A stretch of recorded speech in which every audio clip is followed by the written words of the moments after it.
Eric Brewer, you're up first, buddy. And Terry's right behind him. How's it going? Got a little B. Put my phone on mute. The mic's off. What's going on? Fishing friends? Yeah, Eric, finally first. Yeah, should be interesting, Walt. John and Jan, how's it going? How's it going?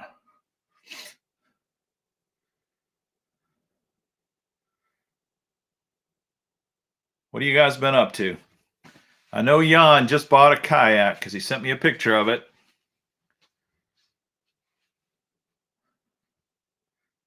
Nice. John caught him on the Ned rig with the X Zone lure. That must be the one you won from us, huh? You won on the Mr. Bass show? Henry, best time of the night. What up, Jim?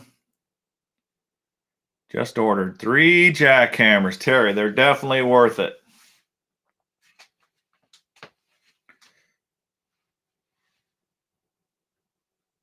Jan's building the bed frame.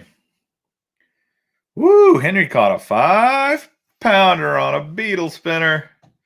Dang, that's sweet. Good job, man. What up, Kyle? Jim's at his daughter's dance competition, watching the live stream. Right on. Outside World caught 2 bass on a craw today. Hey, G4 Outdoors. How you doing, man? What up, Nick?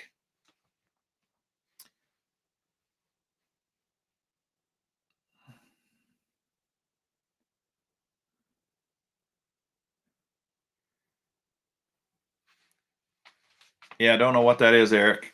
Jeff, how you doing, man? Tackle Warehouse backpack. Man, a lot of guys like that Tackle Warehouse backpack. It's got a lot of features. The only thing about it that I've heard negative is the little bags in it for soft plastics aren't very strong. They don't last very long. Frank's fishing had to storms. That's no fun.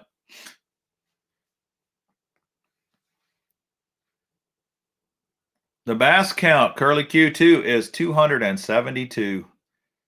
272 right now. Kick your bass. How's it going, man? And that's because I was gone for more than a week in Idaho and did not get to fish at all. And then when I got back, I worked all week and wasn't able to go out fishing until this weekend.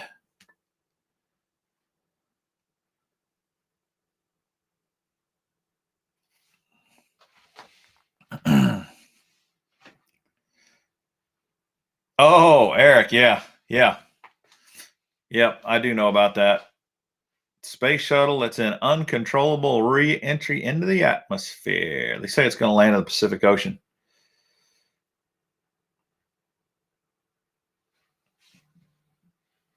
Whoa, I had a touchdown go right by my house, really, literally 1 block over it, and knocked all the houses down.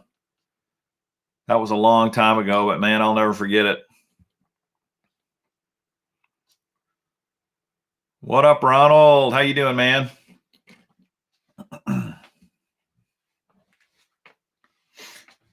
Okay, so have we got any kayak fishermen on? Because Jan, our buddy Jan, just bought a kayak and he asked me for some tips.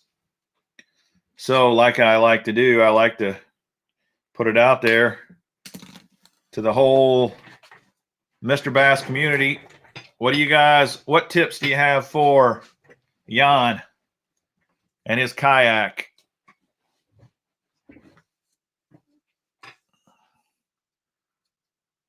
Tore up an old pecan orchard. That's too bad, man. I love pecans. or pecans, or however you want to say it, depending upon where you're from. Okay, Henry sent me a DM with a bass picture, so I might show you guys that in a little bit. Caught a 5-pounder. John Smith, that's a good tip.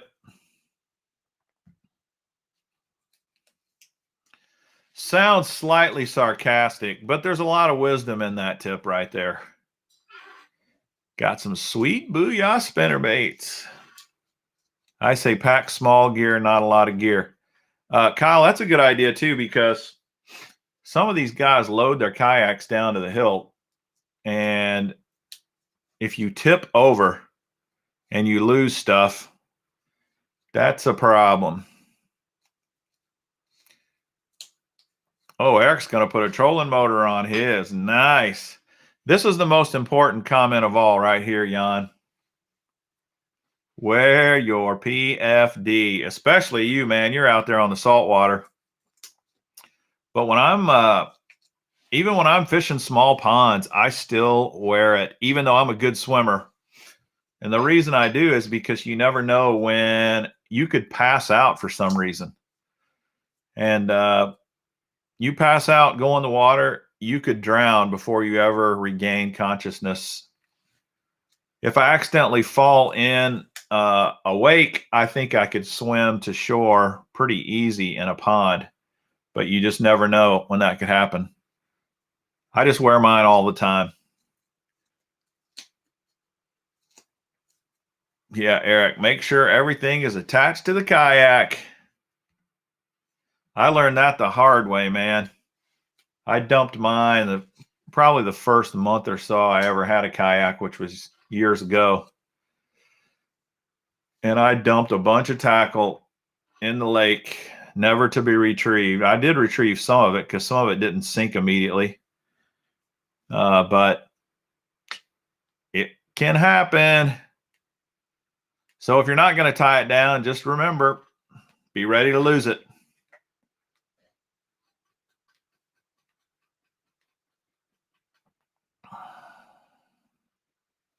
Yeah. Paddle leashes are your friend. Leashes of any kind are your friend.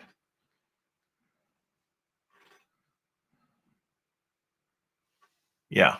Right, Frank. That's absolutely right. You just never know when it could happen to you. Keel over, fall out of the boat, away you go. Straight to the bottom. I mean, it's kind of like this guy we were talking about Wednesday night. You know, he's fished a lot of tournaments as a co-angler, and he just had that one bad moment where it sounds like a heart attack. He falls in the water and drowns. And I'm guilty of this too. Most of the time when I fish tournaments as a co-angler or as a boater, I usually wear my PFD until the boat stops because it's not required. And then when you get on the deck, you fish. Most guys fish without a PFD, and I've always just thought, well, if I fell in, the other guy could save me, but it didn't work in this case. So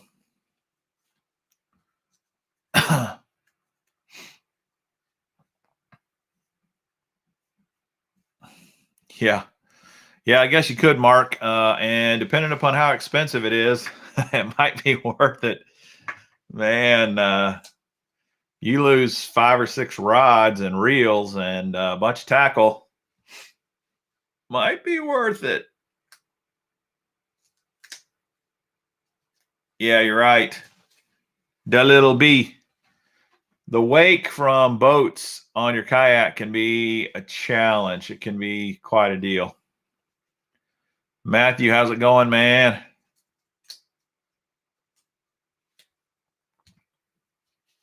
Safety first. The other thing, too, is if you've got a big wake coming toward you, try to position your boat so that the bow is into the wave if you can. It's a lot easier to get through the wave that way. If you're sideways, it is really easy to get knocked over in a kayak.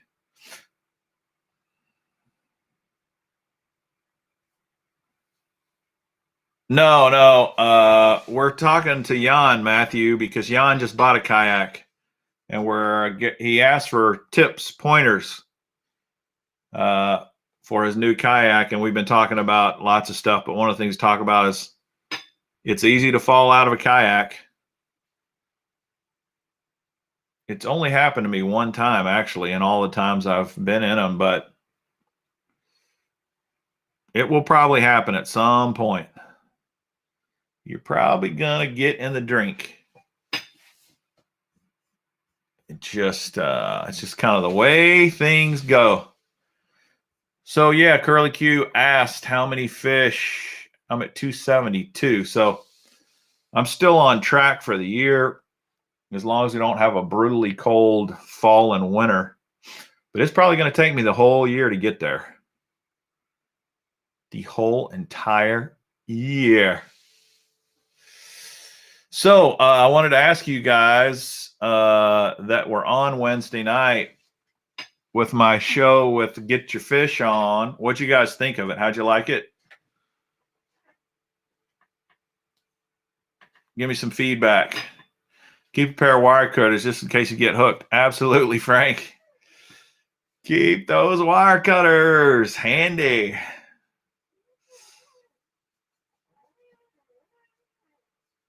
Yeah, another thing that they say you should do is practice jumping off your kayak and getting back on by yourself. I've never done that, but I probably should. I should probably practice that. Because if you're over your head, it's not as easy to get back in as you think. Man, great to hear that, Kyle. I'm pretty excited. Steve at Get Your Fish On has got a lot to offer, and I think together we're going to be able to put a good show together for you guys. It's one of the reasons I wanted to partner up with him, Jeff, is because he does have a lot of contacts in the fishing industry. So that's going to be we're going to be able to have some good guests on in the future. Nice. Thanks, Terry. Yeah, so speaking of Terry, he sent me some lures, and I've got a video I'm going to put up for you guys. Terry sent me some, and Gary sent me some, and Eric sent me some. But Terry and Gary actually painted their lures, which is way more than I can. This is a popper that Terry sent me that he painted. Check that out.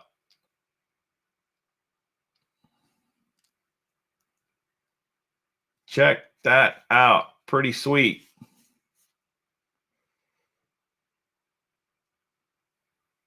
Yeah, Hank, you're right.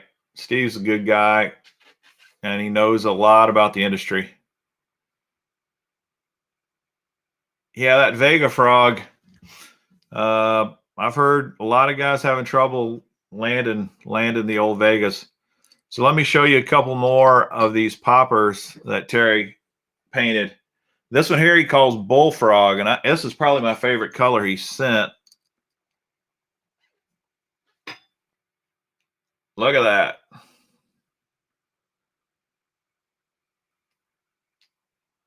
Dude, that looks like bullfrog for sure.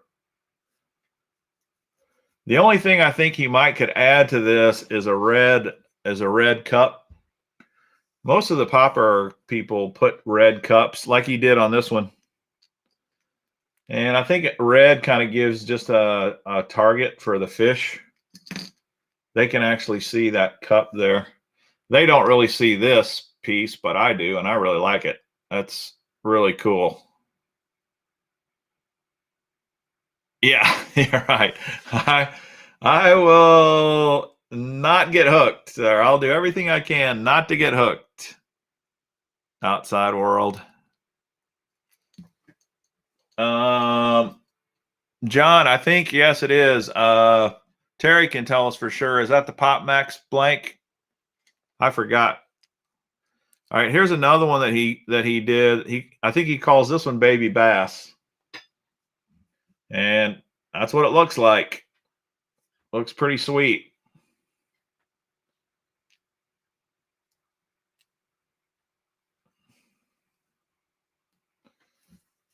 I'm digging those colors for sure. So some of these that he sent me, I'm going to keep. And then some of them I'm going to put them in the giveaways in the future. I'm not going to do it tonight as part of the giveaways, but because I haven't gone through and decided which ones I want to keep. But he gave me the option. He said I could keep some and I could give some away. So that's what I'm going to do. He also sent me some crankbaits. I'm not going to show you those. You can watch the video. But same thing. Pretty cool. Pretty sick colors. He's quite the lure artist, as is Gary. And Gary's baits, let's see, I come over here. Gary's got a same popper here. Let me show you his color. He calls this one Brown Craw.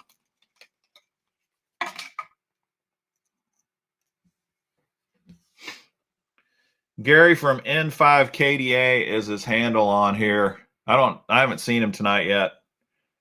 But this is the one he painted. It's got the red lip, the red popper cup. And then he's got kind of yellowish. And then that's a dark brown on the back. I don't know how well you guys can see it.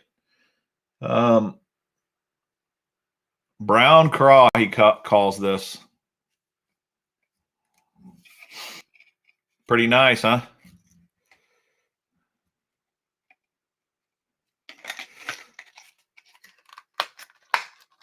Yeah, he puts a feathered treble on it, and I like the feathered trebles. With a popper, I think the feathered trebles are pretty important. All right, he's got another popper here that he did that he calls Old School, and to me, I would kind of call this a clown color. He calls it Old School. Basically a solid red head and then a white body. And he puts that red hook on there. He likes the red hooks, and I do too. There's nothing wrong with a red hook.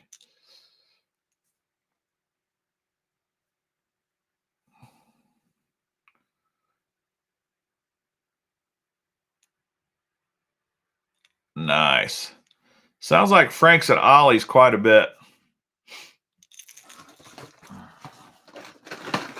Okay, maybe I'll show you one more he sent me.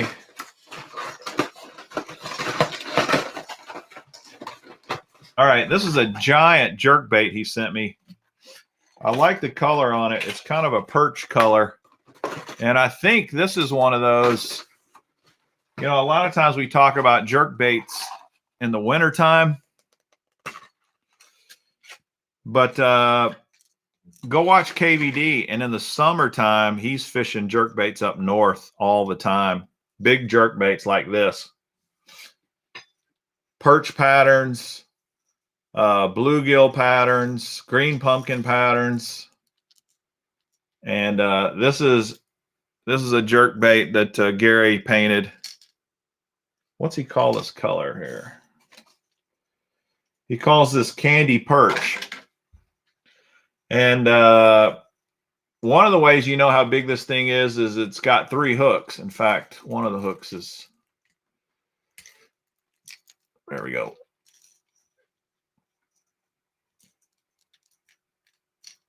Kind of a goldish belly. This has got a major knocker in it too. Loud.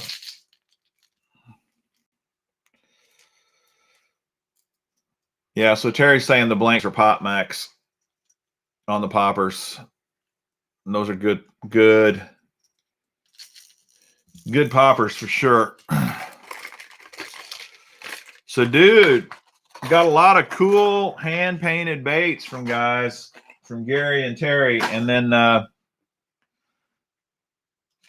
old Eric's helping out the channel. He sent me some nice lures as well. In fact, he sent me some lures and gave me a challenge. And I don't think he told you guys. Eric, you didn't tell him about the challenge, right? Let's see if he did, because if he did, then I won't tell you. What's up, who's Duncan? I remember who's Duncan from Wednesday night, man. He was tearing it up. He was controlling the comments for a while there.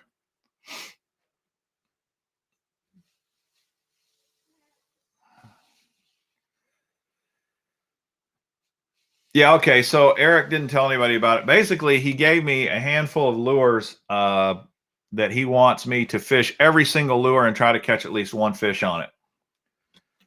So I haven't taken them out yet, but I'm going to do that. I'm going to give it a try, give it a go. Maybe after I fish with them, I'll put them in the deal and let you guys have them as well. He did send one lure that I am absolutely keeping, though. I don't know if it's over here.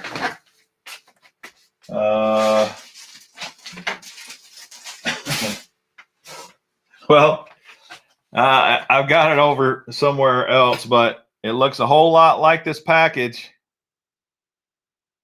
You guys remember this? Eric sent me another one, so there's no way I'm letting that go. That dude is a fish catching machine. And he sent me a crappie color. So I want to try that out for sure. Razor Fishing's been catching bass and jerkbaits and paddle tails in the St. Lawrence River. Dude, I love the St. Lawrence River. That is a magical place, man. I'm going to be up there later in the year for an FLW. No, it's not FLW anymore. Is it Major League Fishing Tournament? I am really looking forward to getting back up there. Henry, my crappie baby bull gill has over 30 plus fish catches on it. I'm telling you, when they're on that thing, they are on it. They are on it. It's quite a fish catching bait. Weston White in the house. How you doing, buddy?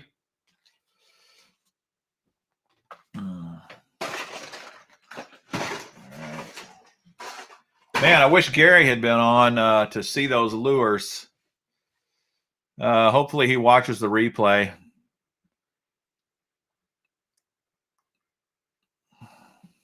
Yeah. I know, man. They've got that lure figured out. Mike Buca, he is the real deal. He's legit. I am going to be buying a lot of Mike Buca products for sure. Razor Fishing caught a 6'8" last week. Are you telling me a 6'8" smallie up there? Because they got 7-pound smallies up there. Oh my goodness. Dang, Weston, that's terrible. Sorry to hear that. Hope he recovers quickly. What's up, Alex?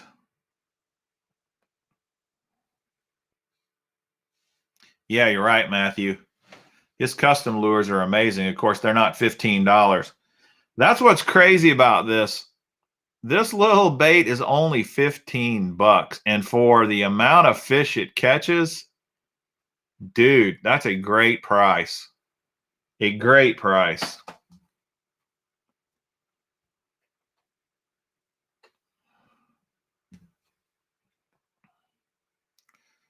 For sure.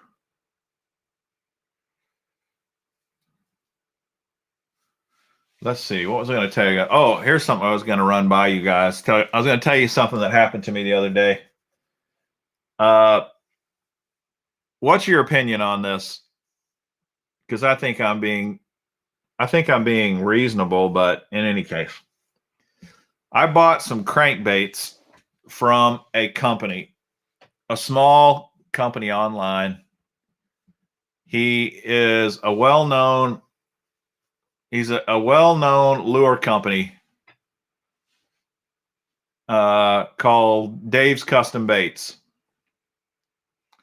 And he makes beautiful stuff. And all over the Midwest here, you can buy his stuff at tackle stores. And I bought a bunch of his stuff, and they're really, really nice. He's a great lure artist, to say the least. And his lures catch fish well. Anyway, I ordered about $130 worth of stuff from him. And I waited a couple of weeks. And I didn't the order didn't show up. So I sent him an email saying, "Hey, what's going on with my order?" And he replied back and he said something like, I'm a custom lure maker here, and I had some orders before you, and as soon as they're done, I'll get to yours and ship them out." And I said, "Oh, okay. Fair enough, no big deal." So 3 weeks goes by, and I'm thinking to myself, man, 3 weeks is probably enough time. He should probably have my baits done by now. So I sent him another email saying, "Hey, don't want to bother you, but just wondering, what's the status of my order?" And he sends back an email and says, "Oh, I shipped those out like 2 weeks ago. You should already have them." And I said, "Well, I haven't received anything." So he sends me a tracking number, and I look the tracking number up, and it's a post office tracking number. So it went through the post office, not FedEx or UPS or anything. And he says the tracking order said that it was delivered to my house.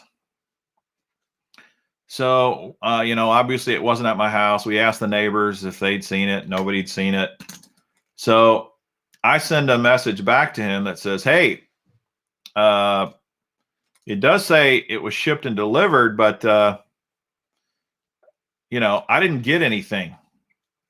And he basically said, "Not my problem," in a nice way. He didn't say it that way, but he basically said, "Not my problem. You'll have to check with the post office." Okay. I don't know, John, if it was stolen or not. I don't know. I never got it. And the post office says they delivered it. Now, how many of you have ever caught the post office lying? I have caught them so many times say, "Your order has been delivered," and it's not there. And then a day or two later, it will show up. It's almost like they say, "We're going to go ahead and log this in as though it was delivered." I don't know, maybe so that you don't get in trouble, or so it makes it look better, or whatever. But I've caught them quite a few times doing that, saying it was delivered and it never was. Or it was delivered a few days later. So I had a little bit of heartburn with this. I went and I tried to file a claim with the post office. They responded and then went quiet, and I've been trying for about a month to get them to respond. Nothing at all. So I reached out to this guy one more time and said, "Hey, the post office is not doing anything for me. You think you could try to file a claim with the post office?" And he came back and said, "No, the post office says that if it's been delivered, there's nothing they can do. You can't file a claim." So I said, "Well, how about a little help here?" And he said, "Sorry, there's nothing I can do. I made the lures and I shipped them to you." So what's your opinion of this? What I told him is, I said, "Look, I know you're a small company. But I don't know of anybody in America, if they order something and don't get it, I don't know anybody that doesn't expect the person who sold it to them to help them out somehow. Is that totally fair? I don't know. I really don't know if it's totally fair, because the dude spent the money and the time to make the lures, and he shipped them. It's not really his fault that the post office screwed up, but I'm the one out the money, right? I lost $130 and he's not doing anything for me. He won't give me the money back, Kyle. Yeah, he's saying no. He's not giving me the money. Now, to his credit, what he did say is that he would let me order the $130 worth of lures again for half price. But I told him, look, I can't trust ordering online from you.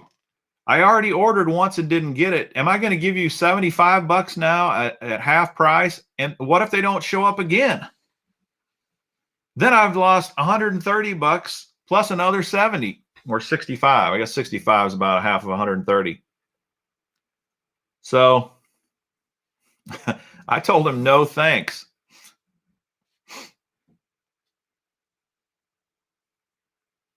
Yeah, Maddie, I kind of felt the same way. I think, yeah, Matthew, I don't know if there's another house number. There's not on my street. There might be a house number with the same on a few blocks over. But, you know, geez. What I felt he should do at the least is give me half my money back on the basic order and then just say we're done. But no, he's keeping that $130 no matter what. And then if I want to give him another $65, he'll resend me the lures.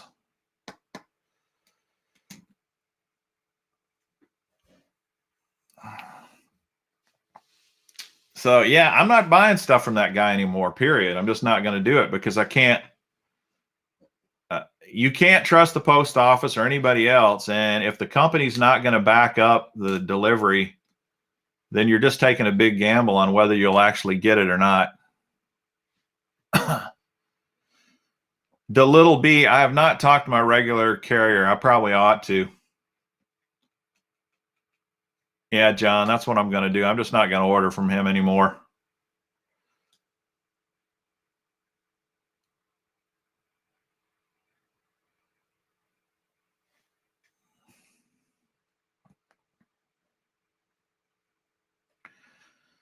Hey, Joe, he's losing a huge opportunity with me because I've bought in the past not only custom lures from him, I bought a ton of wiggle warts from him in the past. A lot of these hanging up here I've bought from him in the past. And, you know, he's not getting my business ever again.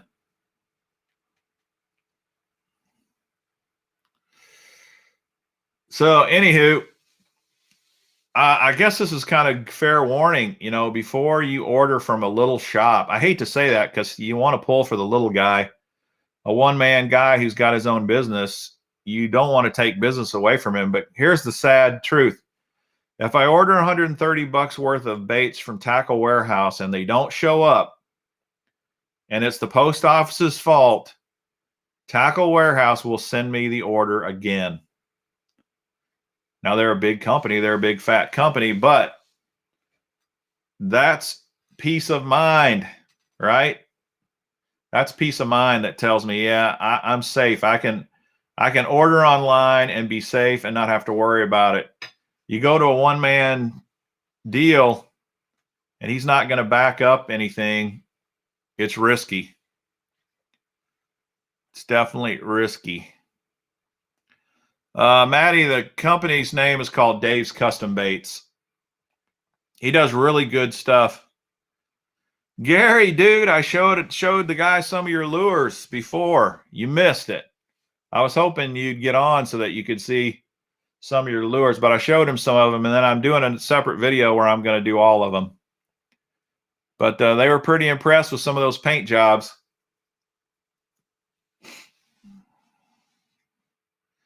Yeah, Kyle. See, you're probably in the same boat. You make custom made duck calls, probably a small business. If if the mail loses an order, I'm sure that hurts you big time. But man, you got to think about your future customers, whether they're going to come back or not.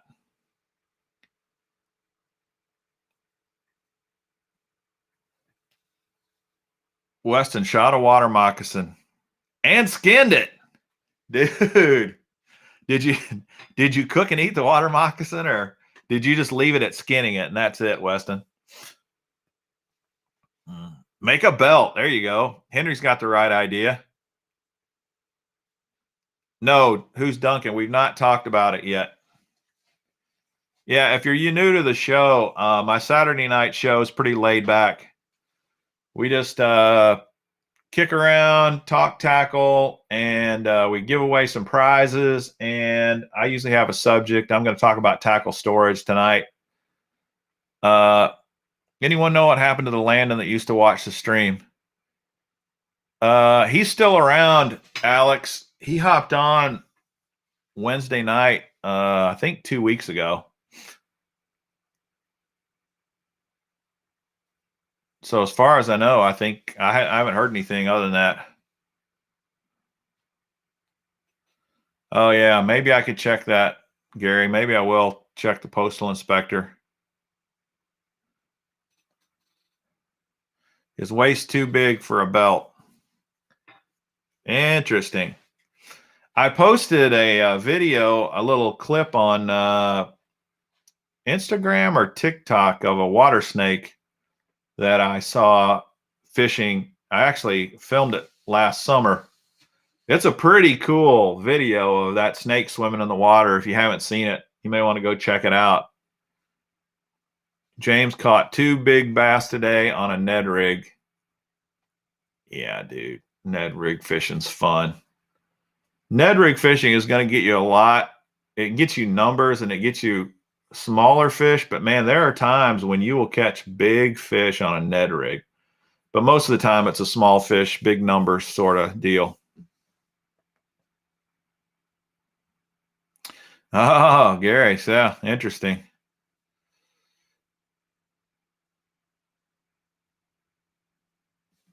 Weston White. Don't shoot your eye out, man. Well, that 22. Custom wiggle warts I got on eBay are better than Dave's and a third of the price. Yeah, dude. Yeah, I buy a lot, Maddie, at on eBay as well. My check, how you doing, man? I sure don't. Who's Duncan? If I'm catching them, I don't care what I'm catching them on. It ain't cheating. Mr. Bass, what Ned head do you recommend for the rabid baits? The one I had, the rabid baits craw, wouldn't stay in its spot. I use that. Is it JK lures, JK jigs? I use those heads, and they worked really good for those rabid baits. Eric, I think they're called JK lures. They came in the Monster Bass box, and I liked them a lot. I've ordered some more, but they do great. Super K, Henry's got right. They're called Super K jigs, and the rabid Ned baits work really good on that rabid foxtail.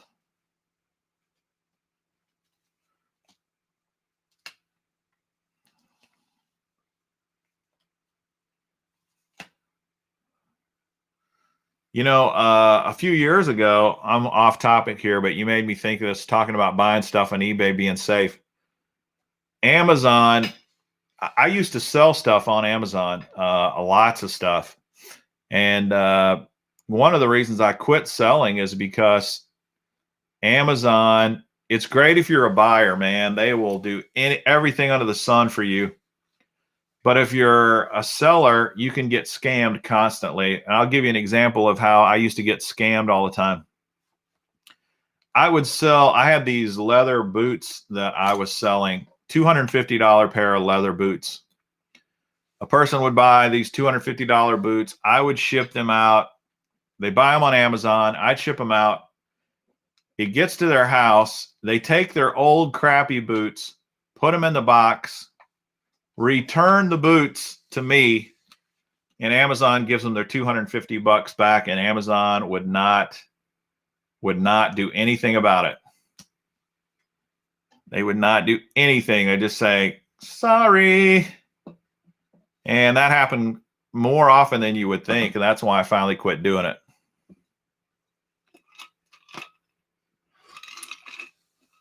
Maddie, I like Venom's heads as well. I use the Venom Ned Rig heads quite a bit.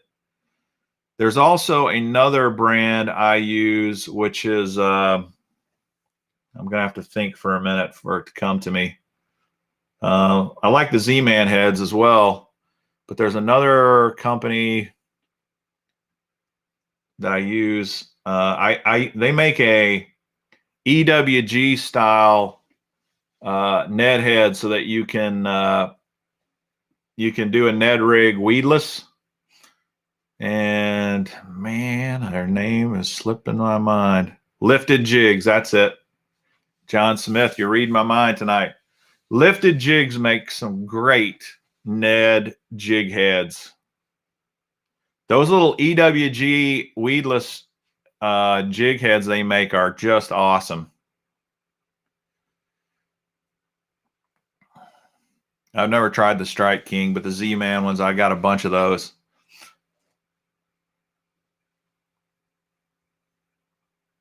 Yeah, I love owner hooks and I love owner shaky heads. I've never bought any of their Ned heads, but if they've got Ned heads, I'm sure they're great. Yeah, Maddie, those EWG weedless are way better than a weed guard. And I fish around a ton of timber, and you know, you're just going to get hung up unless you can find a totally weedless way to do it.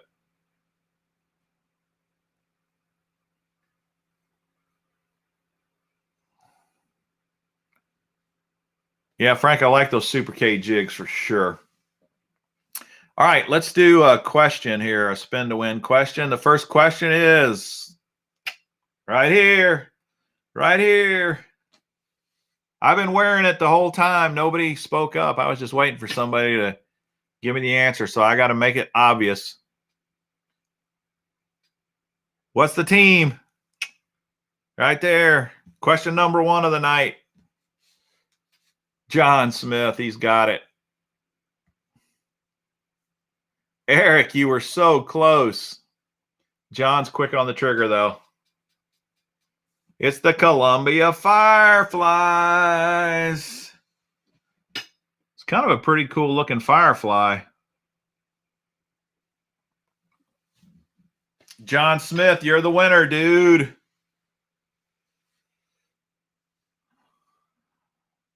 Yeah, I guess you're right, Frank. Everybody's making Ned heads. Some are definitely better than others. I've had some of my Venom.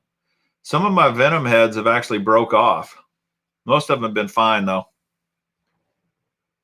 But some of my Venom heads have broke off. Venom makes a kind of an offset worm hook with a real long shaft so that you can put a weedless Ned rig on as well.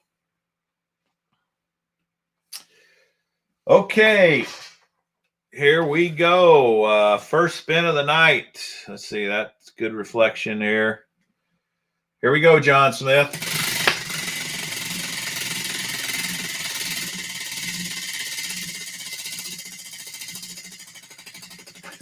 Sorry, Frank. Well, that's why we only do one hat question per show.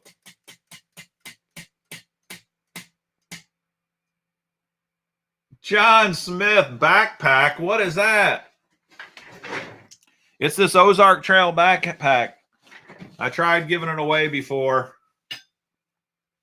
Here it is. Brand new. Still got the tags on it. This is a great, if you're looking for a budget backpack, it's got a rod holder on one side. It's got a tool holder on this side here. It's got tons of storage. It even comes with, check that out. It even comes with a box or two. I can't remember how many boxes. 2 boxes inside of it. This Ozark Trail backpack is a perfect little pond backpack.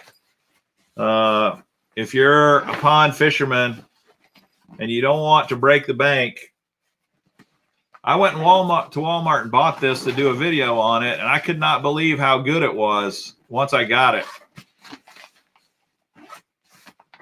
Pretty amazing. It's quite a bag. Pretty cool. Speaking of giveaways, you guys know about the KVD reel that I'm giving away when I get to 5,000 subscribers. We're close to 3,000 subs. Seems like it's taken forever. Sorry, guys. But when we get to 5,000, I'm giving away the KVD reel, the Quantum Smoke. I'll show it to you guys if you've never seen it. So how do you get in the drawing for the Quantum Smoke reel? By winning a prize. Win to win. Answer a question correctly is really, you don't have to win a prize. Answer a question correctly, and your name goes in the drawing for the Quantum Smoke reel that Chris Hill donated to the channel. This is a discontinued reel because KVD now is sponsored by Lose. But it's a brand new reel, and it's pretty sweet. When we get to 5,000, we're going to give it away. Now, I've changed something as part of this, too. Porter, the way you win this is on Saturday nights, I ask questions for you to win a prize. If you win a prize, your name goes in the drawing. That's how you win. Or that's how you get in the drawing to win. And I have changed up a little bit of how I'm doing this. When you win, just like John Smith won tonight. John Smith just won. So what I've done is I got this from Jimmy Houston. I got this idea from Jimmy Houston's channel. I got these tickets. Everybody knows John Smith just won tonight. He won the backpack. I'm taking John's name. There it is. And I'm putting it in this tumbler. Right here. I got one just like Jimmy Houston, except mine's small. There you go. And then when we do the drawing with 5,000 subs, somebody's going to get that. So I'm not going to do the whole spreadsheet random thing.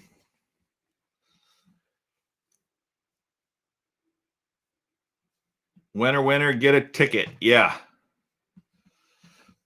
So that is how it works. Something a little different.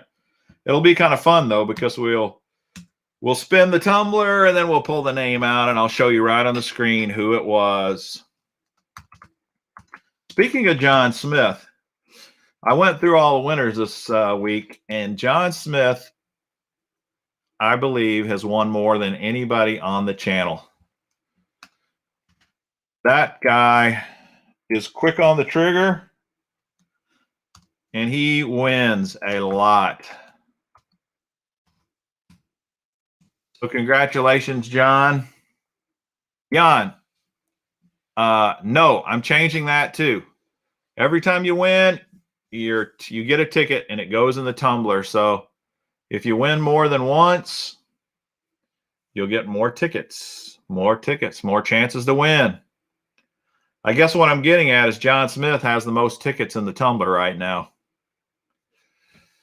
And Jan's got quite a few as well. Jan's figured out how to win. Columbia Fireflies. All right, let me ask another question here, and then we'll start talking about tackle storage.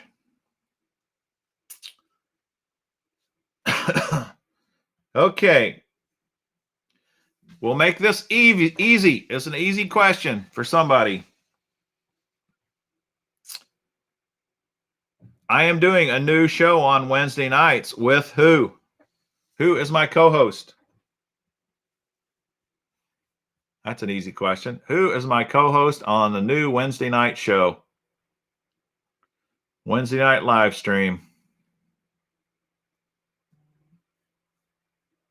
Nick, you got it, buddy. You're first. Get your fish on. Steve would have worked as well. His name is Steve Chapman. His channel name is Get Your Fish On. So congratulations, Nick. You get to spin. Oh. There's your name, Nick. I'm putting it in the tumbler for the big drawing. And then we'll spin. Okay, those of you who are new, I'll explain the wheel a little bit too, because I didn't do that. I just kind of am used to the regulars who already know what's going on. I got 3 buckets here. 3 buckets with prizes, with baits. Hard baits, miscellaneous, which has terminal tackle, spinner baits, all kinds of stuff. And then soft plastics. If you land on a 1 or a 2, then you get to choose 1 lure out of one of the buckets or 2 lures out of whatever buckets you want. If you land on the Mr. Bass sticker here, that's the jackpot. You get 3 prizes. You can choose 3.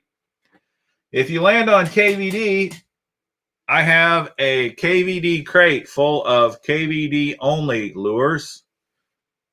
And if you land on the X, you strike out and you do not win anything, but your name does still go on the drawing for the big prize. So you'll still get your name on a ticket that goes in the tumbler for the big drawing.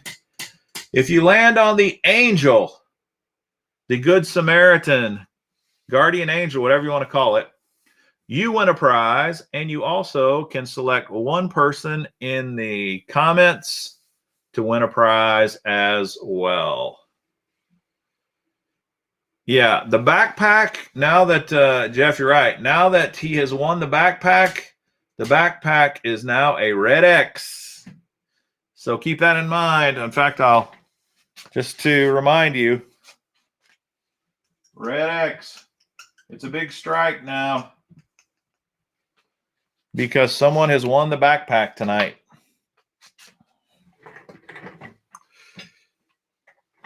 So that is how we play the game. Also, you can only win once per night.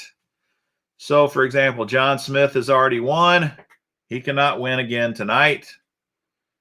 And Nick won just now, so he cannot win again tonight. So there's no reason for him to answer anymore tonight. All right, Nick, are you ready to spin to win? Will past winners get our names in there also? Yes. Alex, past winners, get their name in. If you have won in the past, your name is in the tumbler. And if you won more than once in the past, your name is in the tumbler more than once. So here we go, Nick.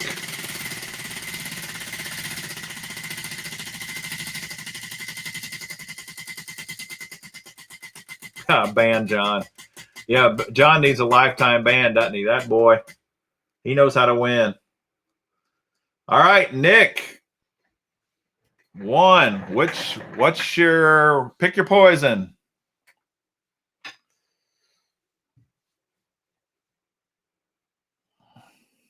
Don't hate the player, hate the game. Right on, Math. You.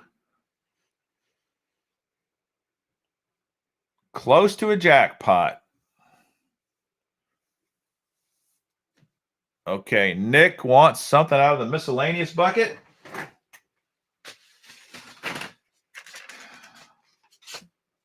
Guggen Saucy Swimmers. 3.8 inches. And this color is Magic Shad. Magic Shad. Congratulations, Nick. By the way, Nick, how are you doing on your YouTube channel?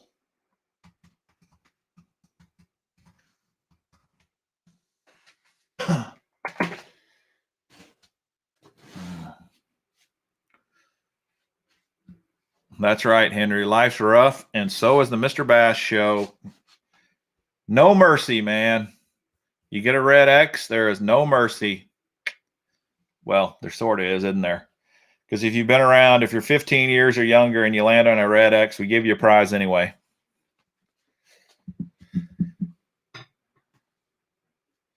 Cottonmouth, Gary. That sounds bad. All right, let's do one more question, and then we'll start talking. All right.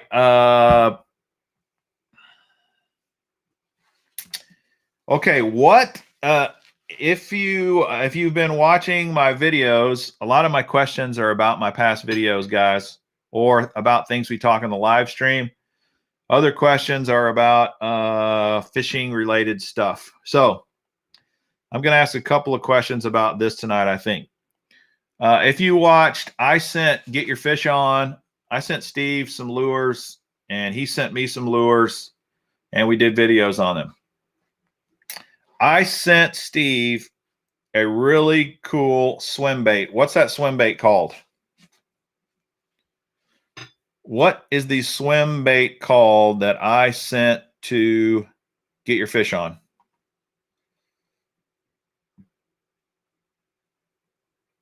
That's not it, the little bee. Job got it. It's called the Babe.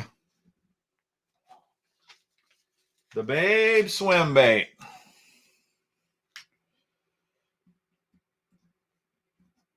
Job Varghese. Okay, here's your tumbler ticket, Job.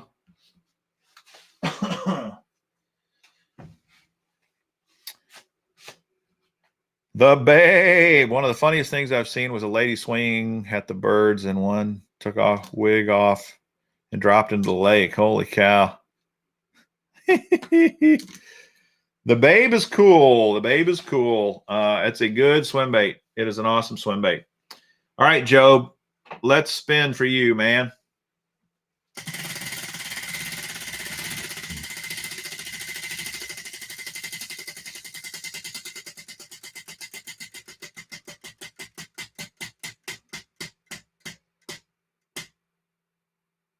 Woo! Almost had to give him 3 prizes. All right, Job, you got a 1.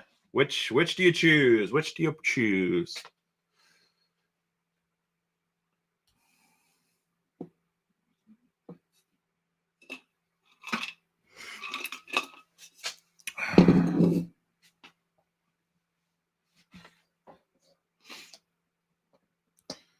Still looking. I don't see an answer from him yet.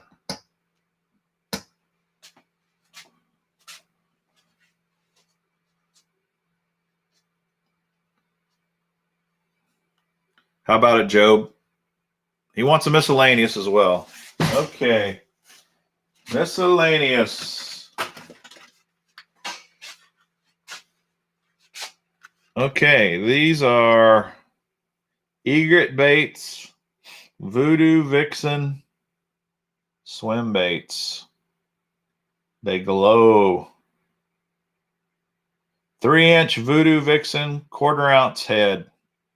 So it's already got a hook. It's pre-hooked, ready to fish, and it even glows in the dark. Man. Voodoo vixen.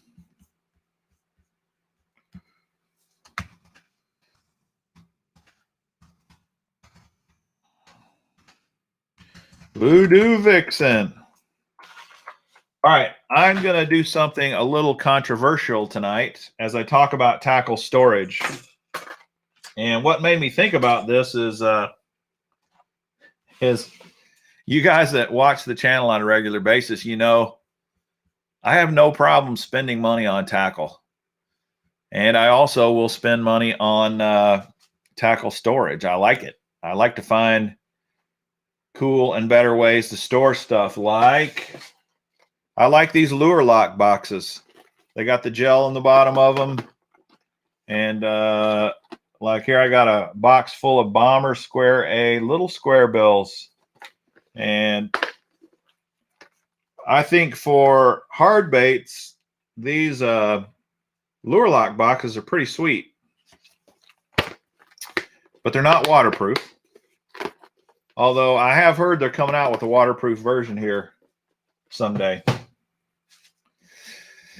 But let's see. You might want to check out Smash Tech Soft Swim Baits.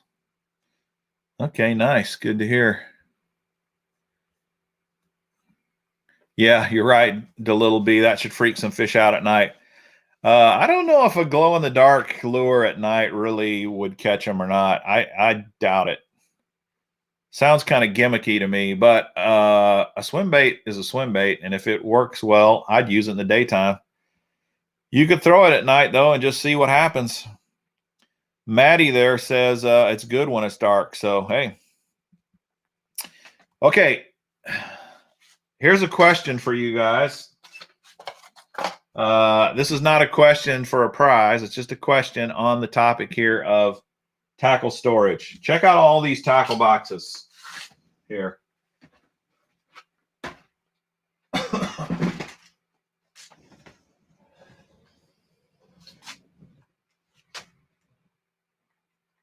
See these different tackle boxes? You got Lure Lock, Gamakatsu. What's that red one called? Oh, man. Bass Mafia. Plano Edge. Plano waterproof box. Flambeau waterproof box. Busby tackle box. This is kind of all of the major players out there. The only other one I know of that some of the guys are pretty high on right now is the Spro box. I don't have a Spro box. Job, thanks, buddy. Super chat from Job. Appreciate it, man. All right. Oh, which do you think is my favorite?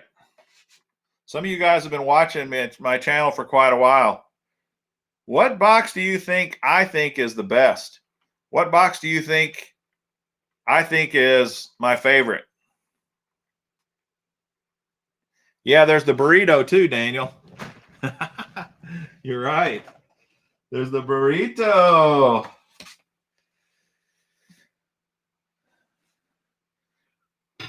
Plano. My wife says the most expensive one.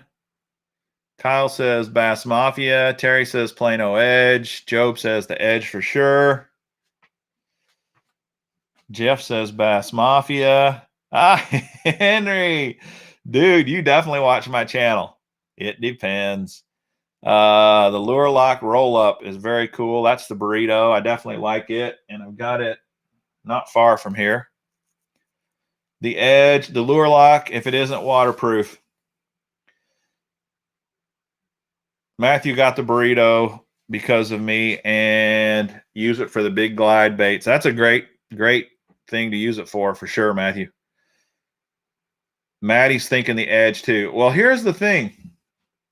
I love all of them for different reasons. But I was going through and organizing tackle today, and I was thinking that it's kind of ironic that some of the very best tackle boxes out there are real pricey. But some of the very best tackle boxes are also really, really cheap. And I'm going to try to give you an example here. So take, for example, let's just look at the prices on these things here. All right, this is the Busby Colony 28, right? I got a bunch of flipping baits in it right now.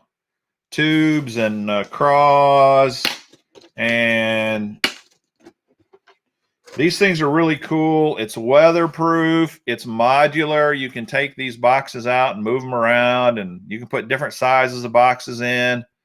This box floats. All the hardware stainless steel, so it won't rust. Amazing box. Amazing. Right? But how much does this sucker cost? $40. This thing costs $40. Now, here's a question for you. It's full of soft plastic baits right now. Does this need to be waterproof? No. You do not need soft plastics. You do not need a waterproof box for soft plastics. There's no point, to my knowledge, there is no point in having a waterproof box for soft plastics. Soft plastics do not rust. They don't rust. Okay? Take this one here. This is another waterproof box by Flambeau. It's got 3 latches on it. One of the things I really like about it is it's adjustable. These you can adjust so that the size of the compartments can get bigger or smaller depending upon what you want. Really slick box, and it's a pretty good price.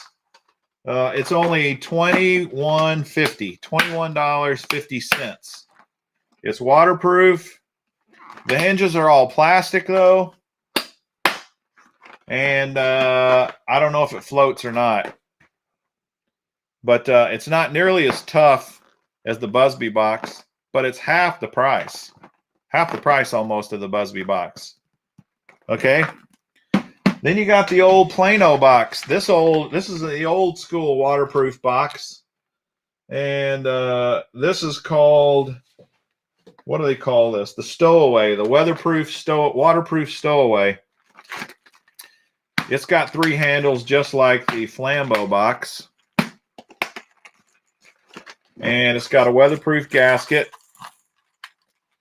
And it is adjustable somewhat. You can't change the thickness, but you can put more slots in here if you want to make this smaller, or you could take them all out so you got one long deal in here, but it's not as customizable as the Flambeau is, and it's considerably cheaper than the Edge boxes. It's only $13. Do you worry about soft plastics melting, bent, or sticking together? Yeah, Jeff, I do. I absolutely do worry about that. It's a problem. I was thinking about getting a Busby for my terminal tackle. Is it worth it? Okay, well, I don't know if it is. They claim that the Busby box, absolutely, when it's sealed, your terminal tackle will not move around on you. But I don't know if I would use Busby for terminal tackle, because those little boxes, these little, let me show you, these little boxes that you go inside here, some of you guys that own the Busby, maybe you've had a different experience, but with me, these inserts pop out on their own at times. They don't stay snapped in as well as I would like. And I really think that would be a problem for a terminal tackle box. So if I built a terminal tackle box, I'd probably want to glue those down inside to try to keep them from popping around, because they do pop out. I do not use the Busby for terminal tackle. That's just me.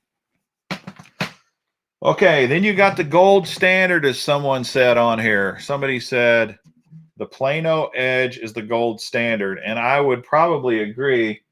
The Plano Edge Flex to me is the gold standard. This is a Plano Edge. I've got a Flex around here, but I didn't bring it. We all know about this. It has a latch all the way the length of it, which is nice. You can open it and close it one-handed. It's waterproof. It's got a waterproof gasket. It's got this wick thing here to wick out moisture. These things have holes in them, so air circulates through the box and keep your stuff dry. It also has stainless steel hardware, so it won't rust. This box, $25. And it's one of the cheaper ones as far as the Plano Edge goes. I really depend. There's some of the Edge boxes I like, some of them I don't like.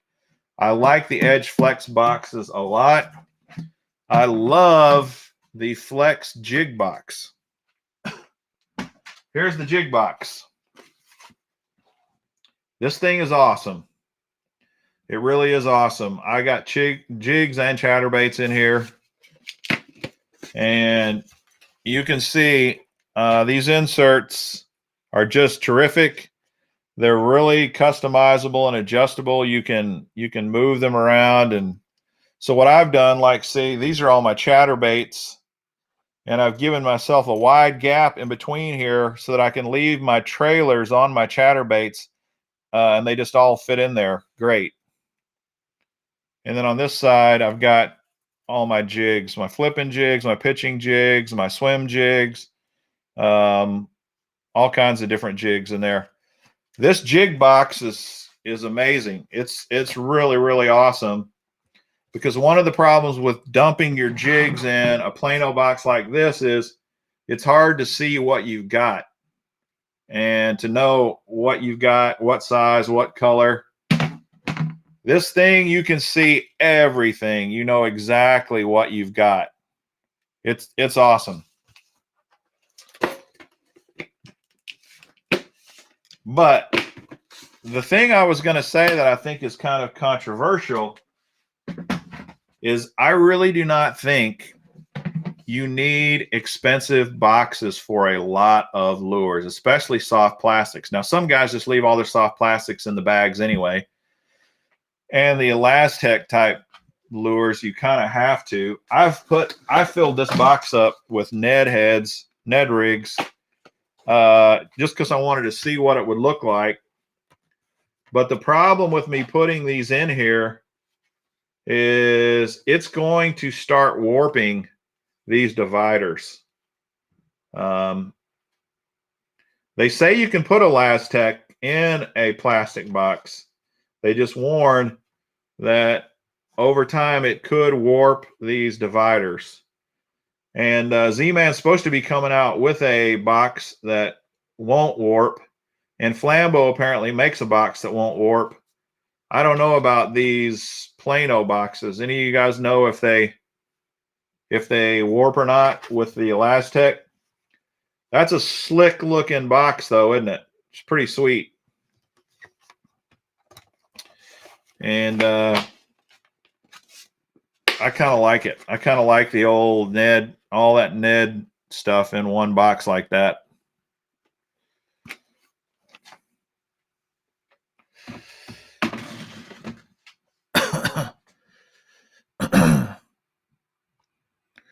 All right, let me see what I got on the questions here.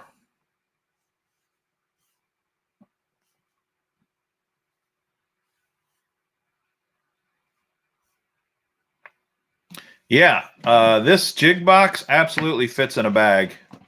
You're talking about like a tackle bag.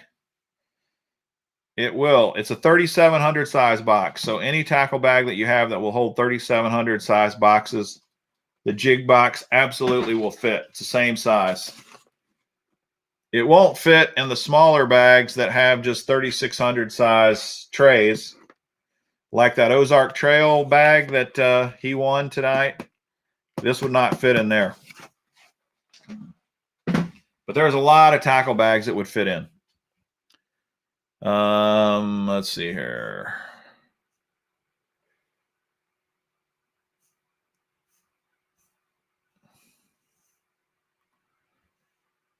Kick your bass, it's $30. Okay. Yeah, the Robo Worm Ned Worms, Maddie, are awesome. I love the Robo Ned Worms, but I'm telling you, they tear up really quick compared to the Z-Man stuff. The Z-Man stuff is super, super durable. And I love them too much to get rid of them. There's also another YouTuber out there. She's a female. I can't remember her name. She did a fish tank. She did a fish tank deal with the Robo Ned Worm next to the Z-Man Ned Worm, and the Z-Man Ned Worm floats incredibly well.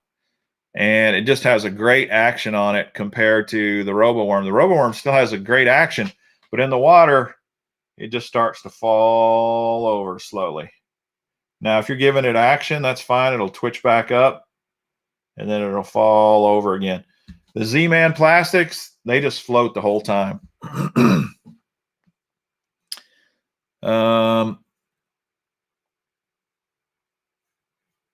Okay. So then you got the Bass Mafia box. You guys know about the Bass Mafia boxes. They're very durable. This is a waterproof box. It's got 4 latches on it. Plastic hinges. It's somewhat adjustable, but again, you can't move these. You can only move the dividers in between. And I'm just getting more and more picky as more and more stuff comes out. I like the edge stuff, the flex that you can adjust any way you want. But there's a cheaper solution that adjusts incredibly well, much cheaper than the Plano if you don't want waterproof. And that's Gamakatsu. These Gamakatsu G boxes are pretty cheap. This one here is $18, $17.99. It has a single latch like the Plano Edge, just one latch, which I really like. But everything's plastic. The hinges are all plastic. The dividers are plastic, but the dividers, look at how much they adjust. Every slot that you see there is an adjustment. You can literally configure this thing 100 different ways. So it's very flexible, just like the Flex. But it's not waterproof. They don't have the wicking stuff in there to keep your hooks and stuff from rusting. But to me, this is probably one of the better values on the market because it's super flexible and it's cheap.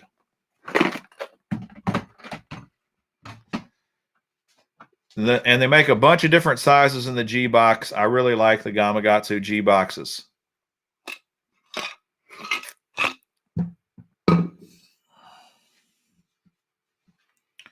Hook wallet, nice. Okay, and then of course you've got stuff like this, the lure lock. This thing has the lure lock technology. It does adjust. And it adjusts pretty well. It's flexible.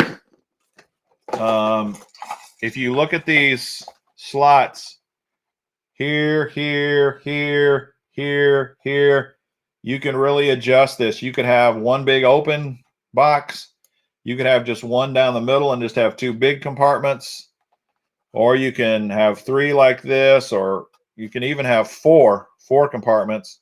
And then you can put these dividers in it. Super flexible. I really like flexibility. Flexibility is a big deal to me. This is all plastic as well. Plastic hinges. Not waterproof. This thing is $32. $34. $34.99. So $35 for that. But let's go back to my let's go back to this $40 Busby soft plastic box. To me, this is a waste of money for this application. I'm not saying the Busby box is a waste. I'm saying putting a bunch of soft plastics in a Busby box is a waste of money because there are much, much cheaper options out there. One, this thing's super heavy too. It's good and bad. It's super heavy duty, but it weighs a ton. So I'm going to show you what I use all the time over this, and you're probably not going to believe it. This, by far, hands down, is my favorite tackle storage box. There's absolutely no question about it. And you're probably going to say, you got to be kidding me. Check it. $4.95. $4.89. $4.89. This sucker holds so much soft plastics you wouldn't believe. This is just some beavers. This has 1, 2, 3, 4, 5, 6 compartments, and you'd say, oh, you could put 6 packs of beavers. No. This will hold way more than 6 packs of beavers. This probably holds 10 packs of beavers in this one little box. Is it waterproof? No. Will it break if you drive the truck over it? Yes, it will. Will it float? Probably not. Is it less than $5? Yes. Compare that to this. Here's what's crazy. I guarantee you I could take this box empty. I might do this on a video someday. I'm not going to do it tonight. I could probably put almost everything that's in this Busby box in one of these.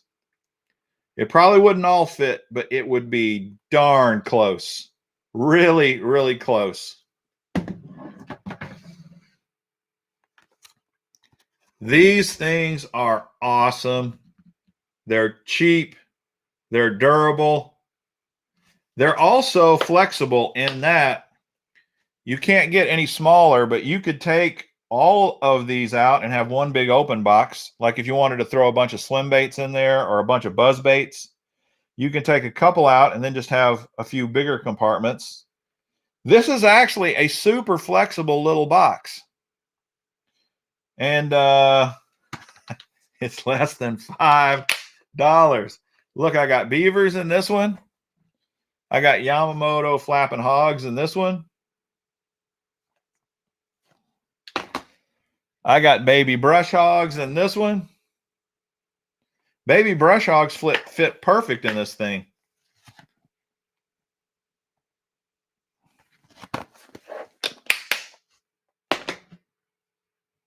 Chigger craws. Check this out.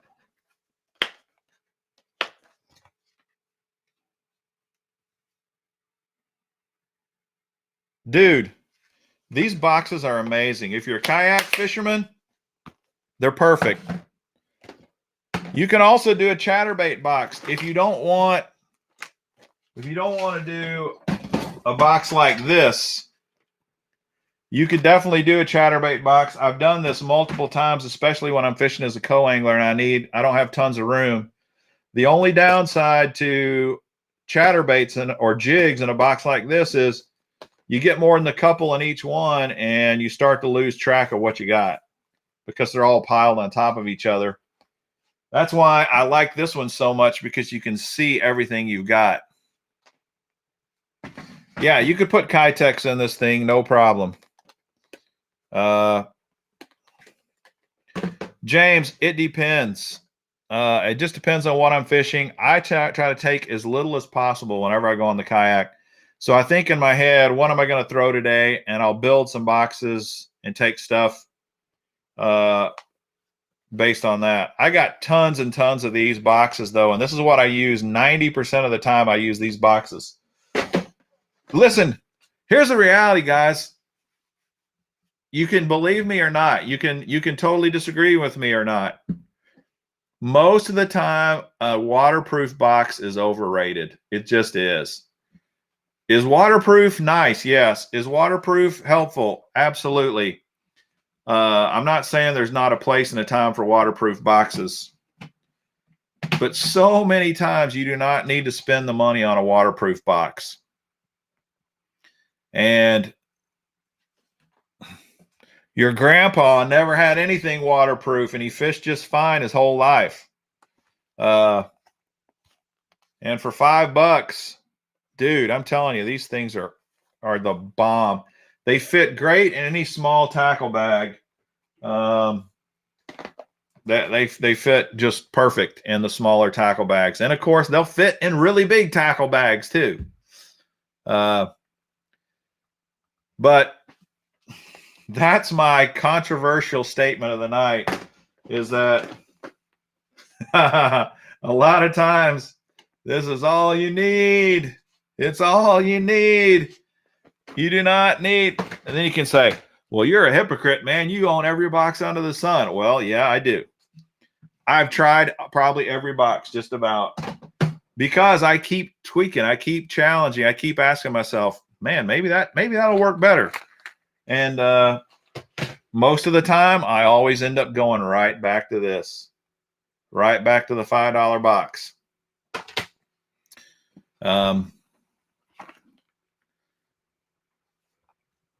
I think for the money, this is one of the best boxes, this Flambeau, especially for hard baits like this square bills. They got the Z-Rust for your hooks. It's waterproof. I think for the money, this is a lot cheaper than the Plano. But I'm not going to badmouth the Plano product. The Plano products are off the charts amazing. They're super durable. They're amazing. They're flexible. They're awesome.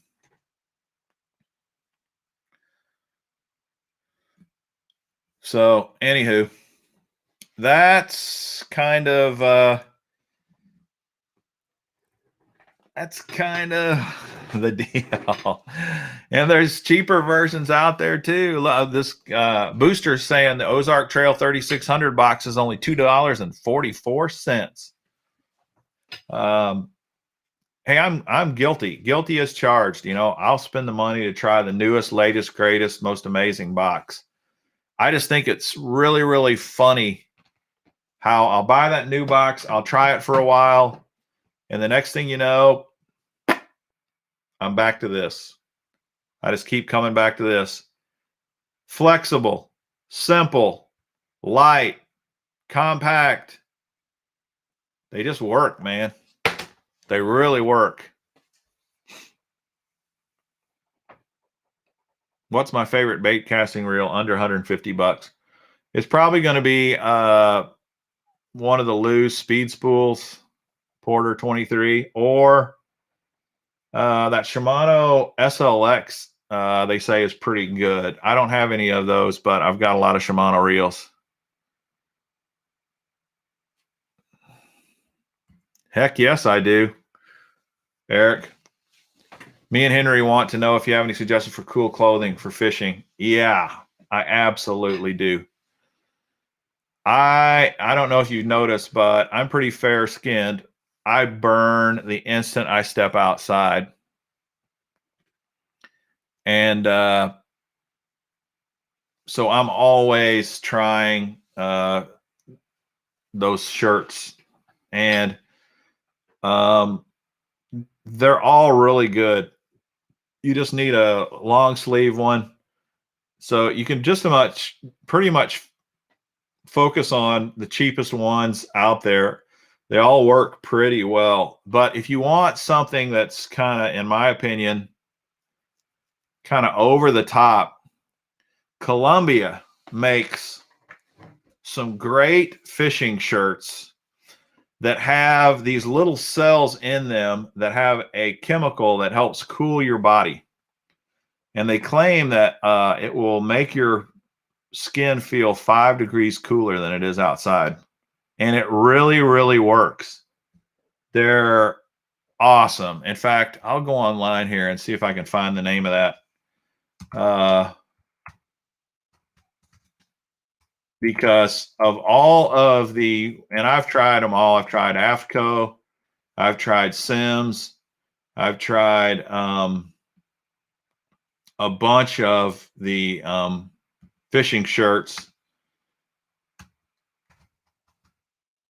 And these things just work great. Yeah, here's one right here. What do they call these?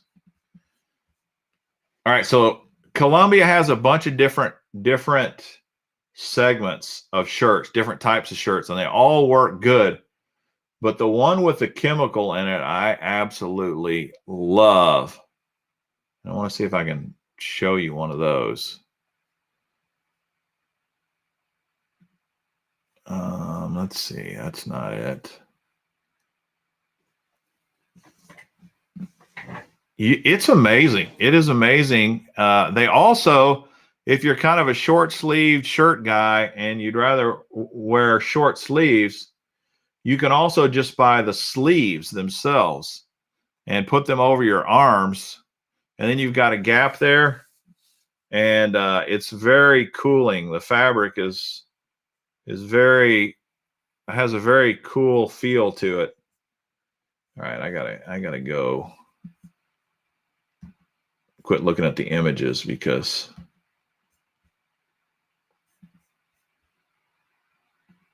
all right, we'll see here in a second. So the affordable piece, Henry, is the problem. I mean, I think one of those shirts, like the Sim shirts with the hoodies, I've got one of those AFCO ones with the hoodie. It's pretty sweet, but you know, you're gonna spend like $50 for a shirt. And they do work, though. They work. Hey, Mr. Bass, I'm really interested in the Mego Bassarachi. Yeah, they're pretty freaking awesome, Tyler. I've got a few of them, and they're great rods. The only thing I might add is that I feel like the power on those rods is a little light or a little whippier than they say. So, like if you're getting, say, a 3-power rod, for example, to me, their 3-power rod is more like a 2.5. Their 4-power rod's more like a 3.5. Their 5-power rod's more like a 4. So, but other than that, they're pretty amazing. They really are. They're pretty darn amazing. Okay, the no-fly zone one is not the one I was talking about, Eric, but I'm looking it up here while I'm talking here. I've kind of trying to do multiple things at the same time is probably not a good idea for me, but I'm going to attempt it.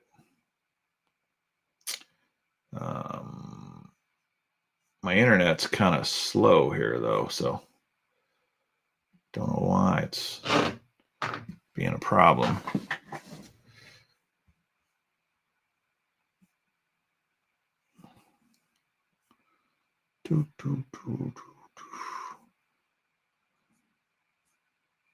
Like it's showing me a bunch of stuff. It's just not working. Okay, let's look at the comments here while I'm waiting for that. Yeah, a Hanes t-shirt works too, but it's not, it doesn't cool you the way, it's amazing. These new fabrics, man, they really do a pretty good job of keeping you cooler. The Cool Mist shirt is, yeah, it's kind of in the same, yes. The Cool Mist shirt is, I don't know if that's a new name for it. But I just got it to actually show me shirts now. So now I can start skimming through these real quick. Now they have one that's kind of like the deflector that deflects heat.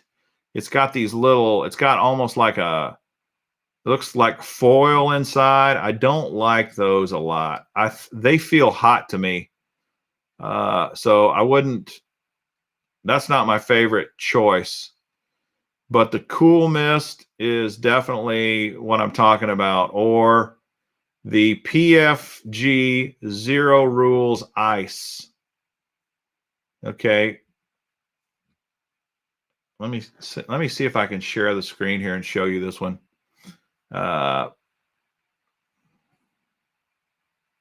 Yeah, okay. Let me show you this screen here a second, and I'll show you what I'm talking about. Share screen, Chrome tab. Here. All right, see this? They got several colors. PFG Zero Rules Ice Long Sleeve Shirt. On the boat or beach, this lightweight tee keeps you cool and protected thanks to sweat-activated cooling technology. Yeah, this is not a gimmick. This stuff really works. This is what I was looking for. Omni-Freeze Zero Ice. This Omni-Freeze stuff works. It is not a gimmick. The stuff really works, and it makes you feel cooler on your skin. It's amazing. I don't know how it does it, but it absolutely does it. It's really amazing.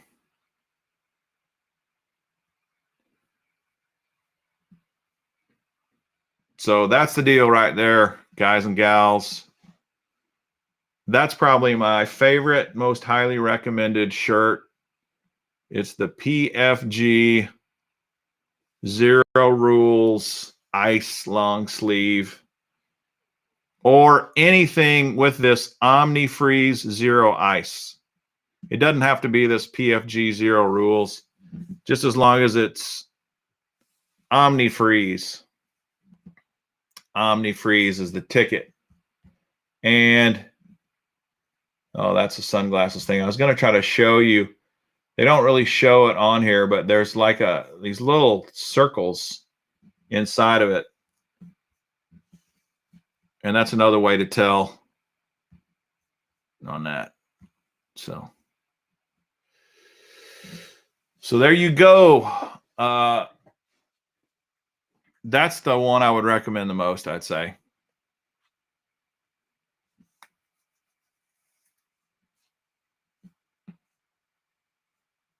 There's another company that makes a shirt called the Soul Cool shirt, SOLCOOL. The name of the company is well, if I type it in, it'll tell me. Soul Cool. I know a lot of you guys don't care about this stuff, so I'll try to. Ex Officio Soul Cool also has a chemical in it that makes you feel cooler, and it definitely works. Now, probably what they're going to find out here in the next 10 years or so is that this chemical causes cancer or something, causes skin cancer. But it doesn't. Let's see. I was going to show you the Soul Cool one here. It doesn't feel any different. It doesn't feel strange or chemically or anything like that. Let's see here.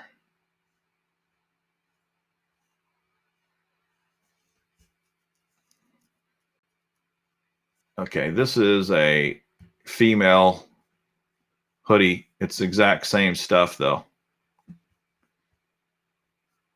Let me go and share that screen here.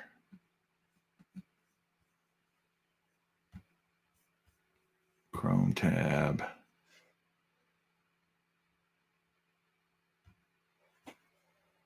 All right, here you go.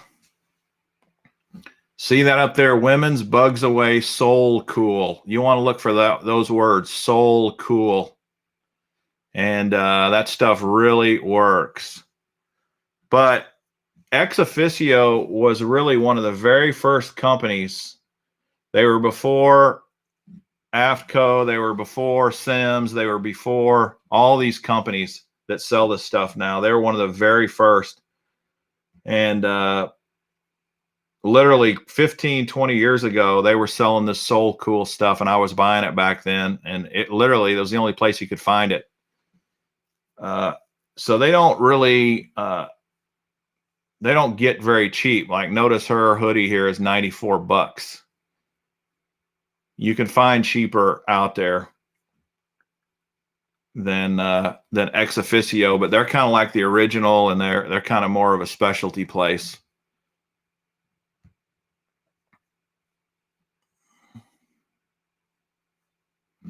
Yeah, Huck does have those. They do have the shirts, Kyle, but I don't know. But I don't know if they have. I don't know if they have anything with that cooling chemical in them or not.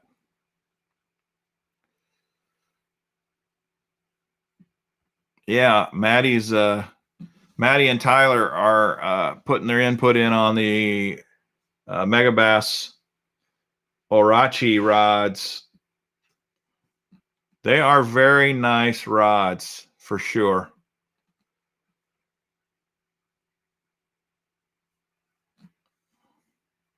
Yeah, Eric, I haven't heard of those, but that might be something to consider. Especially, you know, there's always a cheaper way out there if you're patient and willing to search for it. I will tell you, if you're out on the boat all day, one of the very worst things you can wear are jeans. Jeans are super hot. They're bulky. If it starts to rain, you are screwed because they just soak the water up. They're terrible. Yeah, Matthew, I've got a destroyer rod, and it's pretty sweet. It's amazing. Those Megabass has some really amazing higher end rods for swim baits, and I've got another one that's pretty amazing called the Valkyrie rod by Megabass. That Valkyrie rod is the bomb.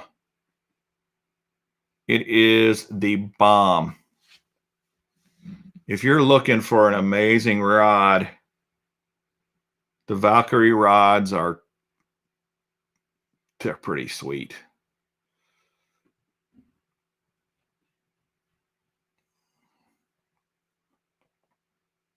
Yeah, Maddie, you're right. A destroyer. It is something else. All right, we need to ask a few more questions here because we're running out of time. Let's ask a few more questions. All right, I'm going to ask another question related to the Babe swim bait. The Babe swim bait. So,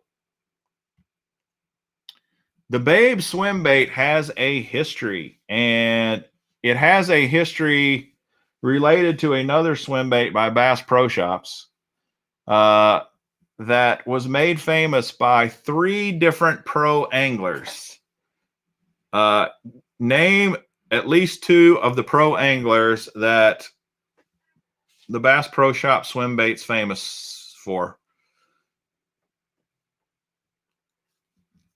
There's only 3 pro anglers that I know of that are very famously related to these swim baits, although all of them tried to fish with them as much as possible. But there's 3 guys. Name 2 of them.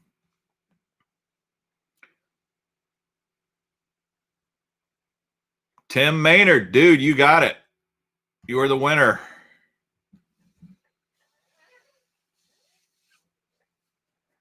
The 3 pro anglers that have actually won tournaments and made lots of money and made lots of noise are Takahiro Amori, Fred Rumbanis, and Steve Kennedy. They were the 3 main dudes. And other guys got on the bandwagon later, but it's these 3.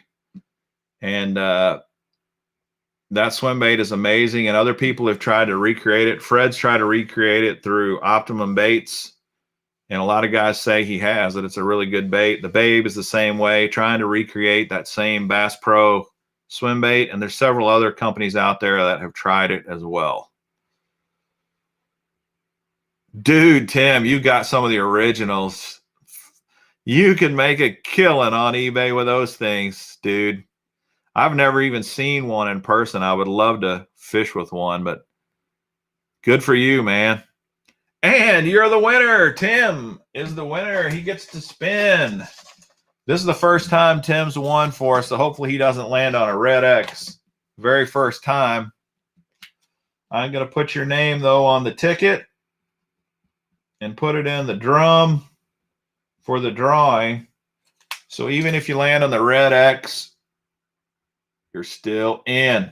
We'll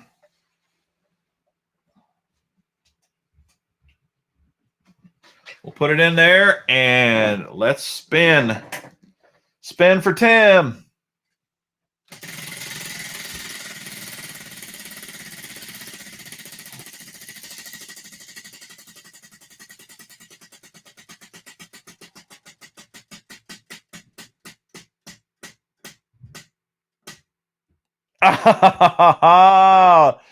Dude, you could have had a backpack, but somebody already won it, so you got the red X. Sorry, buddy. But your name's in the draw for the drawing, and you can still win tonight if we ask more questions, which we are going to ask some more questions. Sorry about the red X, though. It happens to the best of us. Not only that, there are a few who have actually gotten a red X on the same night and then answered and gotten a question right and won. So it's not over, Tim. There's still hope. There is still hope, man. All right, let's ask another question. All right. On my very latest video that I published recently on my YouTube channel, what is the lure that I use on that video? What lure am I fishing with in the last video that I published?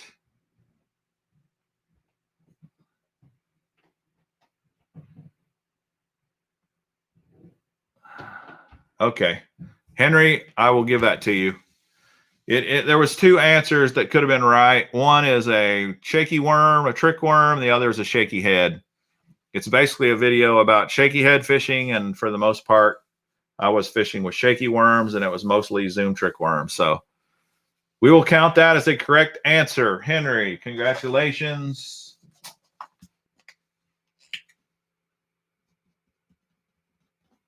I'm doing your ticket real quick. Henry Rosener or Rosner. I don't know how you pronounce it. All right, man. Let's spin, Henry.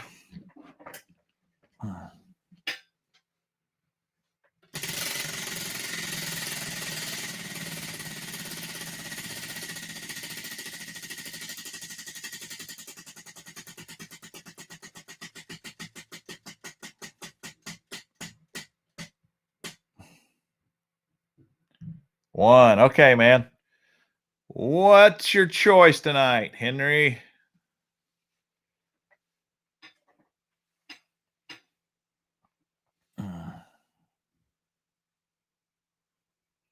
Yeah, Tim, we got some guys fast on the trigger. Fast.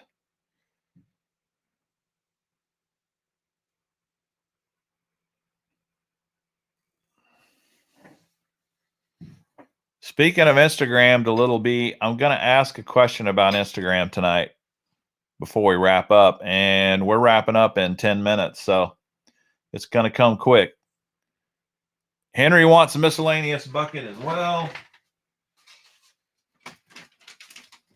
All right. This is Liquid Mayhem swim baits, but it comes with a tube of Liquid Mayhem in it as well. This is the Mayhem Thirst Swim Minnow in Sunfish color. All right. Congratulations, Henry.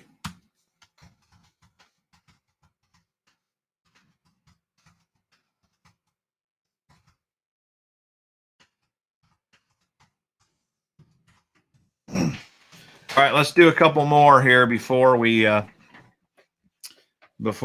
wrap up. All right, let me find my Instagram questions. I got a few on here I was going to ask.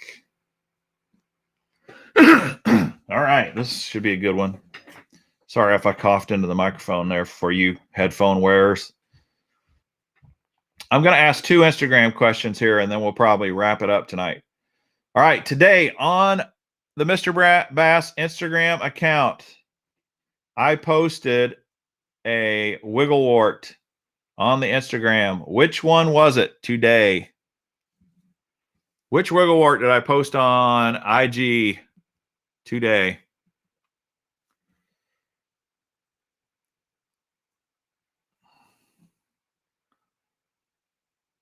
You definitely are, Tim, because a lot of guys wouldn't know that.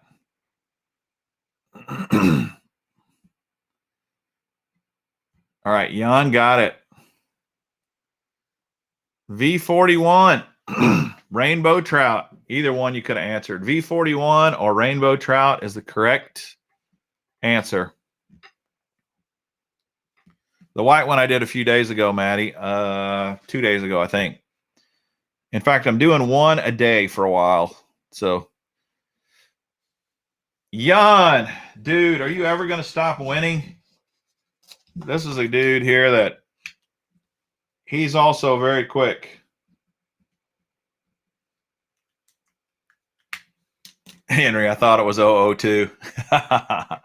All right, Jan. There's your ticket. Ticket for the prize drum for the fishing reel. Let's spin for you.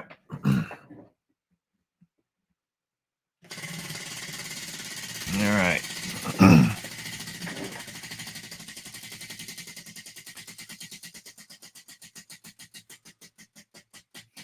Maddie Banyan. Dude, in between 2 X's, he gets a 2. Wow. He's lucky. He's quick and he's lucky. All right, Jan. What do you want?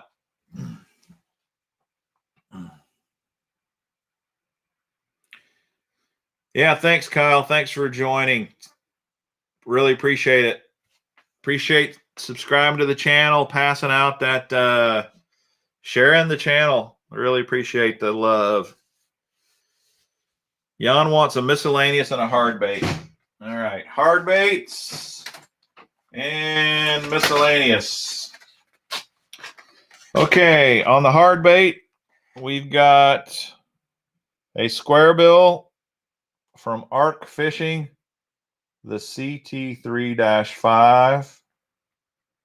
If you remember watching my Major League Fishing Champions Club unboxing, this is the lure that was in there.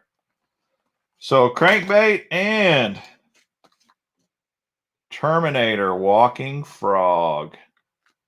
This is hot shad. Hot shad. All right. Congratulations, Jan. Let me write this down before I forget. Terminator frog and Arc crank 8.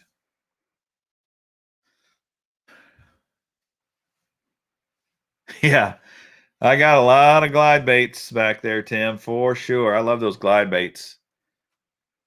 I got my finger in one of them the other day. That wasn't very fun. Okay, last question for the night. Another Instagram question.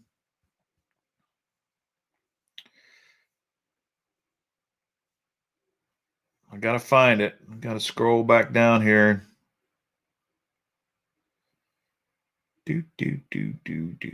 Okay, here we go.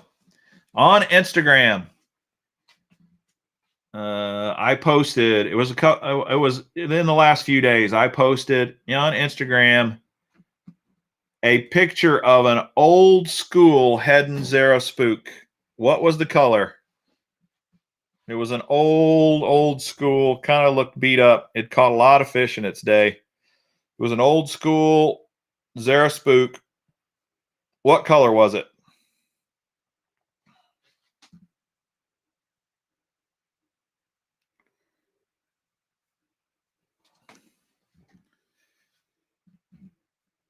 David, you got it, buddy. Bullfrog was the color.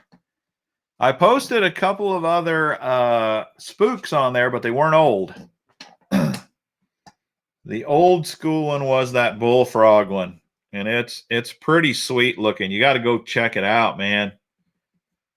They still make that bullfrog color, but you can just see I replaced the hooks on it, so the hooks are new. But that bait is pretty old. It's definitely caught a lot of fish. All right, David, let's spin for you, buddy.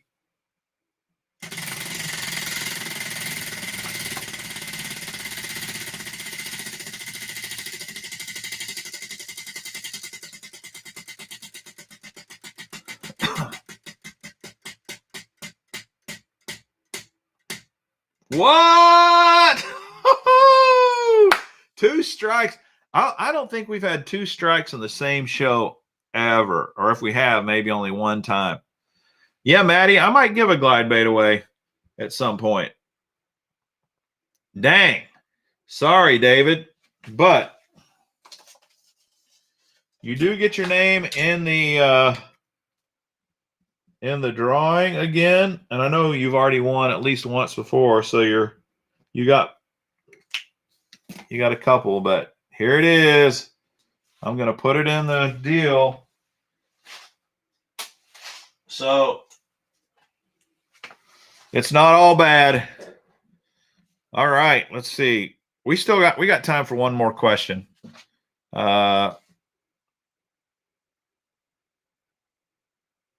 Thanks, Tim. Actually, this is not my bait room, but this is where I keep my swim baits. I'll have to take you back there and show you my bait room sometime. It's pretty big. Let's put it that way.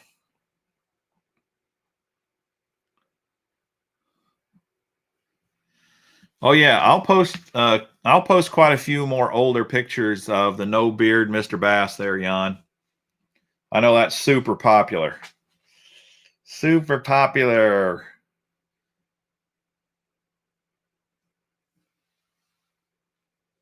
Okay, last question.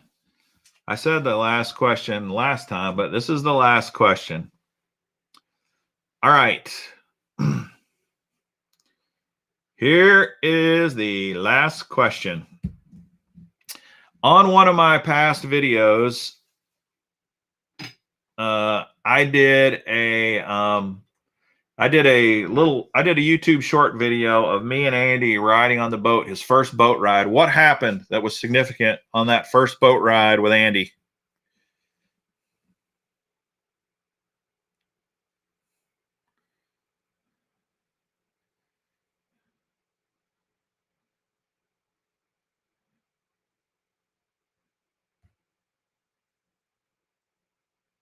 John Gill got it.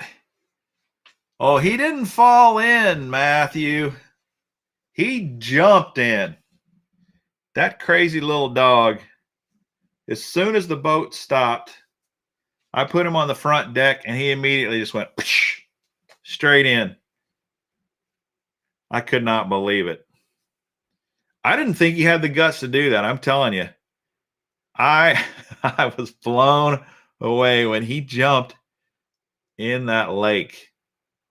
And then I thought Mrs. Bass was going to kill me, because if he had drowned, if something had happened to him, I would have never lived that down. That was crazy. All right. John Gill's another one like John Smith. He wins a lot. So congratulations, John. Here's your ticket for the real drawing, along with the other 15 you got in the barrel, or however many it is. Let's spin. I cannot believe we've had 2 strikes in the same night.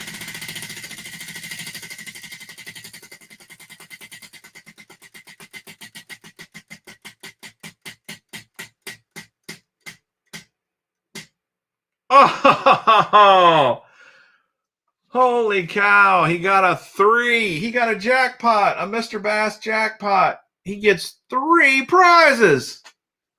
The injustice of it all. Tim gets a strike. John wins 3. Man, well, like Henry or somebody said tonight, there is nothing fair about the Mr. Bass show. It's cruel. That's just the way it goes. Yeah, Jeff, he has a life jacket now. He did not have one before that day. He's got one now. Although I don't put it on him when we're on the kayak because for some reason he's never jumped out of the kayak. But man, that bass boat, immediately. All right, John, what do you want?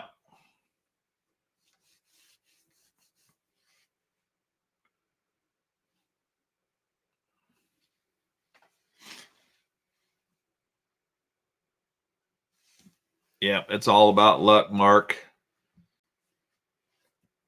It's just however the wheel lands, that's really all it is. Nothing more, nothing less. It's just a cruel, cruel world. And so is the Mr. Bass show. All right, John wants one of each.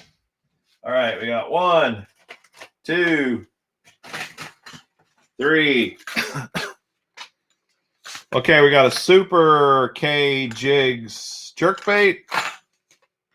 We've got the 6 Cents Flush, which is also a jerkbait. Really, it's a soft jerkbait.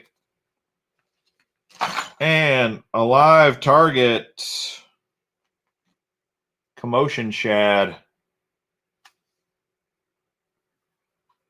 Pretty good deal. Congratulations, John. And congratulations to everybody else that has been on the channel tonight, or that's won. Thanks, everybody, for participating, for showing up.